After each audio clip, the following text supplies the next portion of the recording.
ভারতের সঙ্গে পাঙ্গা এখন মালদ্বীপের ওপরই ভারী পড়ছে। ভারত আরো একটা প্রজেক্ট ফ্রান্স এবং ইউএইতে শিফট করে দিয়েছে, যেটা মালদ্বীপে এই বছরই সেট আপ করা হতো। মালদ্বীপের মনে হয়েছিল চীনের সঙ্গে হাত মিলালেই ভারত তাকে আরো কদর করবে, কিন্তু এখন ভারতও বুঝে গেছে মালদ্বীপের সঙ্গে বন্ধুত্ব পরবর্তীকালে আমাদের ওপরই বিপদ হয়ে আসতে পারে। আর মালদ্বীপের রাষ্ট্রপতি মোহাম্মদ মুইজু চীনের সাথে মিলে ভারতের বিরুদ্ধে যেই এগ্রিমেন্ট করেছে, ভারত সেটার পাল্টা জবাব দিতে এক ফোঁটা জায়গাও ছাড়ছে না। আর যেই প্রজেক্ট এবং ইনফ্রাস্ট্রাকচার মালদ্বীপে তৈরি করা হতো, কিন্তু সেগুলো এখন অন্য দেশে সরিয়ে নেওয়া হচ্ছে মালদ্বীপকে শিক্ষা দেওয়ার জন্য। মালদ্বীপের জন্য যেগুলো ভীষণই গুরুত্বপূর্ণ ছিল, কারণ এর ফলে মালদ্বীপের ইকোনমি ভালো রকম বুস্ট পেত।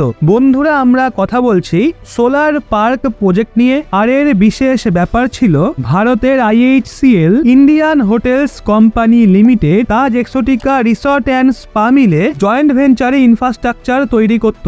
আর একে এমন ভাবে ডিজাইন করা হতো যাতে সেগুলো জলে ভাসতে পারে, কারণ মালদ্বীপের মতো দেশে ভূমি অনেক কম রয়েছে। আর এটা কোনো ছোটখাটো প্রজেক্ট ছিল না, এটাকে হিউজ লেভেলে সেট আপ করা হতো এবং ভারতের কোম্পানিগুলো এর জন্য একটা লার্জ অ্যামাউন্ট ইনভেস্টমেন্ট আগে থেকেই বাঁচিয়ে রেখেছিল। কিন্তু মালদ্বীপের রাষ্ট্রপতি মোহাম্মদ মুইজু চীনের সাথে হাত মিলিয়ে নিয়েছে, তখন ভারত এই প্রজেক্টকে ইউএই এবং ফ্রান্সে শিফট করার সিদ্ধান্ত নিয়ে ফেলেছে। চলুন পুরো বিষয়টা ভালো মতো জানি। মালদ্বীপের বিরুদ্ধে ভারতের এই দুর্দান্ত সিদ্ধান্তের জন্য ভিডিওটা আগে অবশ্যই একটা লাইক করুন। আসলে হয় কি, যখন মালদ্বীপ ভারতের বিরুদ্ধে চীনের সাথে মিলে জট পাকানো শুরু করে, তো ভারতও মালদ্বীপের টনক নড়ানোর জন্য কোনো অংশ ছাড়বে না। ভারত যে ইনভেস্টমেন্ট প্ল্যান মালদ্বীপের জন্য তৈরি করেছিল, এখন ওই ইনভেস্টমেন্ট থেকে অন্যান্য দেশে একটা বড় লেভেলে কিছু প্রজেক্ট শুরু করা হচ্ছে।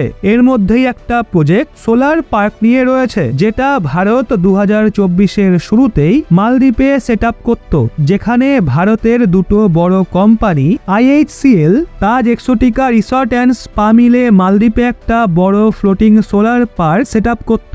এই প্রজেক্টের বিশেষ ব্যাপার হলো এটাকে এমনভাবে ডিজাইন করা হয় যাতে যেই রুরাল এরিয়া সোলার পার্ককে সেট আপ করতে কনজিউম হয়ে যায়, সেটাকে বাঁচানো যায় আর মালদ্বীপের পরিবেশকে দূষণের হাত থেকে রক্ষা করা যায়। কারণ মালদ্বীপে পর্যটকদের ভালো সুবিধা দেওয়ার জন্য ডিজেল জেনারেটর বিপুল পরিমাণে ব্যবহার করায় মালদ্বীপে দূষণ দ্রুত হারে বাড়ছে। এটুকুই নয়, এছাড়া ফ্লোটিং সোলার পার্ক প্রজেক্ট প্রতি বছর 1889 টন গ্রিন হাউস এমিশনকে কম করতে পারে। এ থেকে 4,39,000 লিটার ডিজেলকে প্রতি বছর বাঁচানো যেতে পারে। আর নয়েজ পলিউশনেও 40% কমতি দেখা যেতে পারে। কিন্তু এখন মালদ্বীপ ভারতের সঙ্গে পাঙ্গা নিয়ে নিজের অর্থব্যবস্থার লোকসান কি লেভেলে করেছে, সেটার জন্য তারা এখন পস্তাচ্ছে। কিন্তু এখন যা কিছুই হয়ে যাক, ভারত আর মালদ্বীপকে কোনো সেক্টরেই কোনো রকম সাহায্য করছে না। আর মালদ্বীপের রাষ্ট্রপতি যবে থেকে চীনের রাষ্ট্রপতির সঙ্গে সাক্ষাৎ করেছে, তখন থেকে তার আবভাব বদলে গেছে। মালদ্বীপের রাষ্ট্রপতি ভারতের বিরুদ্ধে পুনরায় বিষ উগলানো শুরু করে দিয়েছে। ভারতের যেই 77 জন সেনা মালদ্বীপে রয়েছে, তাদের মালদ্বীপ থেকে বের করার নির্দেশ আবার দেওয়া হয়েছে। মালদ্বীপের এই রাষ্ট্রপতি এই সেনাদের দেশ থেকে বের করার নির্দেশ অনেক আগেই দিয়েছিল, যখন সে রাষ্ট্রপতি হয়েছিল। তাও এখনো পর্যন্ত এই নিয়ে কোনো সময়সীমা বেঁধে দেওয়া হয়নি। কিন্তু যবে থেকে মালদ্বীপের রাষ্ট্রপতি চীনের রাষ্ট্রপতির সঙ্গে সাক্ষাৎ করেছে, তখন থেকে সে আবার বাড়াবাড়ি শুরু করেছে। 35 দিনের সময়সীমা দিয়েছে সেনাদের সরানোর জন্য ভারত। তাই এখন বুঝে গেছে মালদ্বীপ ভবিষ্যতেও ভারতের সঙ্গে কি ধরনের ব্যবহার করবে। মালদ্বীপ যখন ছোট একটা দেশ হয়েও ভারতকে চোখ রাঙাবে, তখন ভারতও চুপ করে বসে সেটা দেখবে না। এর জন্য ভারতও কিছু LPG প্রজেক্ট এবং রিনিউয়েবল এনার্জি এই সোলার প্রজেক্টকেও অন্যান্য দেশে শিফট করতে চলেছে। আপনারা এই আর্টিকেলটা দেখুন। মালদ্বীপে সকাল 8টা থেকে বিকেল 5টা পর্যন্ত প্রতিদিন জেনারেটর চলে, যাতে পর্যটকরা কোনো সমস্যায় না পড়ে। তাজ এক্সোটিকার ফ্লোটিং সোলার প্রজেক্ট বসানোর পরে কে শাটডাউন করা যেতে পারত, কিন্তু মালদ্বীপ যেইভাবে ভারতকে ঘ্যাম দেখানো শুরু করেছে, সেটা দেখে ভারত জেনে বুঝেই নিজের সিদ্ধান্ত বদলে ফেলেছে। আর এখন ভারতের কোম্পানিগুলো এটাকে গ্লোবাল লেভেলে নিয়ে যাওয়া শুরু করে দিয়েছে। আর এখন ইউএই এবং ফ্রান্সের মতো দেশে সেটাকে সেট আপ করতে চলেছে, যেখানে এটা ডিসাইড করা হয়েছে 2030 সালের মধ্যে মোটামুটি 1 ট্রিলিয়ন ইনভেস্টমেন্ট করা হবে। আর একটু নজর দেওয়া হলে বিশ্বে 121টা এমন দেশ রয়েছে যেখানে সোলার পার্কের হিউজ পরিমাণে রিকোয়ারমেন্ট রয়েছে। আর এই সুযোগই ইউএই, ফ্রান্স এবং অস্ট্রেলিয়াতে পেয়েছে, যেখানে এই কোম্পানিগুলো নিজের ফ্লোটিং সোলার পার্ককে সেট আপ করবে। আগের একটা ভিডিওতে আপনাদের বলেছিলাম ভারত কিছু এলপিজি প্রজেক্ট মালদ্বীপ থেকে শ্রীলঙ্কায় শিফট করছে। পুনে গ্যাস এখন সেই ইনফ্রাস্ট্রাকচারকেই মালদ্বীপের পরিবর্তে শ্রীলঙ্কায় তৈরি করা শুরু করে দিয়েছে। আর এই সময়ে শ্রীলঙ্কাতে এলপিজি গ্যাসের ডিমান্ড মারাত্মক রয়েছে। পুনে গ্যাস এই প্রজেক্টকে ইন্টারন্যাশনালি অন্যান্য দেশেও নিয়ে যাবে, মানে পুনে গ্যাসের কাছে ন্যাচারাল গ্যাসকে এলপিজিতে কনভার্ট করার অ্যাডভান্স টেকনোলজি রয়েছে। আর ভারতের এই কোম্পানি নিজের টেকনোলজিকে আরো বাড়ানোর দিকে ফোকাস করছে।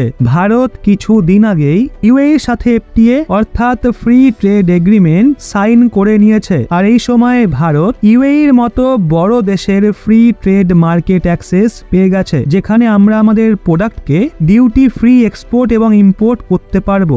একটা সময়ে কিন্তু চীন বিশ্বের নাম্বার 1 সোলার প্রডিউসার কান্ট্রি ছিল, কিন্তু ভারত রিনিউয়েবল এনার্জির পেছনে যেইভাবে নিজেকে লাগিয়ে দিয়েছে তার জন্য চীনও পিছিয়ে পড়ার মতো কন্ডিশনে পৌঁছে গেছে। আর ভারত নিজের প্রোডাক্টের কোয়ালিটির জন্য মিডল ইস্টের সমস্ত দেশে যেভাবে নিজের নাম কামিয়েছে, তার ফলে ভারতের কোম্পানিগুলো ভালো ভালো প্রজেক্ট হাতে পাচ্ছে। আর এত দিন অবধি মিডল ইস্টের মার্কেটকে চীন যেইভাবে দখল করে রেখেছিল, এখন তাদের এই একচেটিয়া ব্যবসার অবসানের সময় চলে এসছে। একটা রিপোর্ট অনুযায়ী আমেরিকা চাইনিজ সোলার মডিউলকে নিজের দেশ থেকে পুরোপুরি বের করে দিয়েছে, আর সেই জায়গা এখন নিচ্ছে ভারতের কোম্পানিগুলো।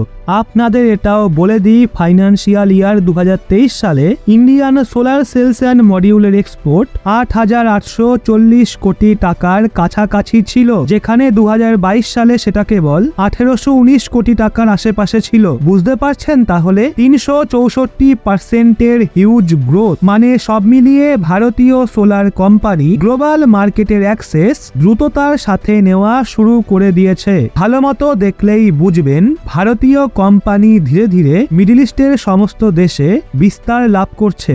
আপনাদের বলে রাখি, ফ্লোটিং সোলার পার্ক ছাড়াও কিছু এমন প্রজেক্ট রয়েছে যেগুলোকে ভারত মালদ্বীপের পরিবর্তে অন্যান্য সব দেশে শিফট করবে। আর ওদিকে চীন যতই মালদ্বীপকে সাহায্য করার কথা বলুক, কিন্তু যেইভাবে ভারত সাহায্য করত সেইভাবে কি চীন আদেও সাহায্য করবে? থাকবে তো শুধু নিজের আখের গোছানোর ধান্দায়। তো বন্ধুরা, আপনাদের কি মনে হয় ভারত মালদ্বীপের থেকে মুখ ফিরিয়ে নিলে মালদ্বীপের কি সত্যি খুব ক্ষতি হয়ে যাবে? আর সেই ক্ষতিপূরণ কি চীন চোকাতে পারবে নাকি না? চীন কি অত পর্যটক মালদ্বীপে পাঠাতে পারবে? নিজের মতামত কমেন্টে অবশ্যই জানান। আর এরকমই লেটেস্ট ইনফরমেটিভ ভিডিও পেতে চোখ রাখুন রহস্য বাংলার পর্দায়।